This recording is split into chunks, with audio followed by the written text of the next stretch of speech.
Shalom, selamat malam Bapak, Ibu, Saudara-saudari yang dikasihi Tuhan. Renungan firman Tuhan Pendeta Dr. Erastus Sabdono bersama saya Z Ferry. Malam hari ini berjudul Ciri Anggota Keluarga Kerajaan. Kita harus menjaga diri untuk tidak hanyut dalam berbagai kesibukan atau apapun juga, sehingga tidak memerhatikan kehidupan rohani secara benar. Kita harus sungguh-sungguh selalu mengkoreksi diri. Apakah kita sudah layak menjadi anak-anak Allah? Jangan-jangan sampai pada waktu kita menutup mata, Yesus menolak kita dan berkata, "Aku tidak kenal kamu." Ada hal yang paling mengerikan kalau seseorang meninggal dunia, kemudian menghadap takhta pengadilan Kristus, dan ternyata tidak diakui sebagai anak Allah. Tidak ada bencana yang lebih besar dari hal ini.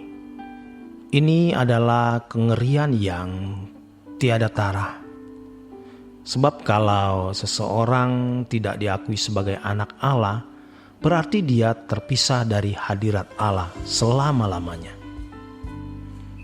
Orang-orang yang diperkenankan masuk kerajaan Allah adalah orang-orang yang memiliki keadaan yang mulia, seperti keadaan Yesus, Putra Tunggal Bapa, yang penuh kemuliaan. Banyak orang Kristen berpikir bahwa apapun keadaannya, ia pasti masuk surga dengan alasan bahwa keselamatan diperoleh bukan karena perbuatan baik. Ini suatu penyesatan yang telah merusak banyak orang Kristen dan gereja di seluruh dunia. Alkitab jelas mengatakan bahwa hanya orang-orang kudus yang diperkenan masuk Yerusalem baru. Tidak mungkin Allah membawa masuk orang yang keadaannya tidak layak ada di tempat yang kudus. Sama seperti seorang raja atau bangsawan yang mengadopsi seorang gembel atau pengemis di pinggir jalan untuk menjadi anggota keluarga kerajaan.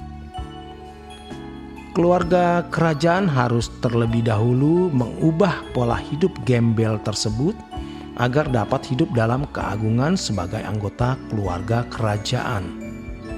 Oleh sebab itu, orang percaya harus berusaha membangun kebiasaan hidup yang agung sebagai anggota keluarga kerajaan.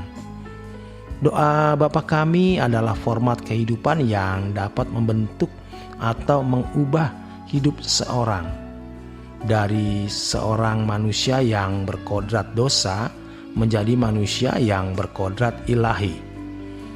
Kalimat-kalimat yang termuat dalam doa Bapa Kami sangat berkuasa mengubah seseorang, selama orang itu mau benar-benar bertekun menggumulinya.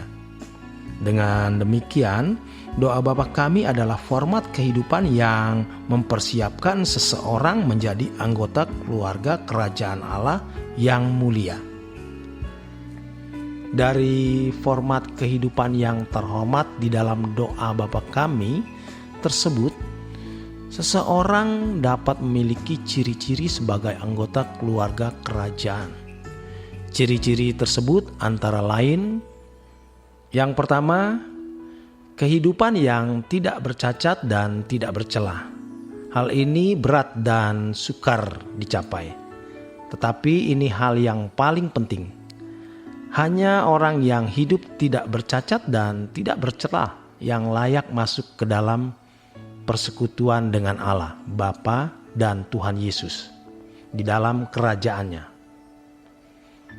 Seberat apapun tanggung jawab untuk mencapai kehidupan yang tidak bercacat dan tidak bercela, kalau hal ini merupakan sesuatu yang mutlak, penting, maka kita akan berusaha untuk mencapainya. Kemudian hal yang kedua, tidak memiliki perasaan takut menghadapi segala keadaan. Kalau seseorang masih memiliki perasaan takut, berarti ia tidak memuliakan Allah dan tidak menghormati keberadaan Allah, kebesarannya.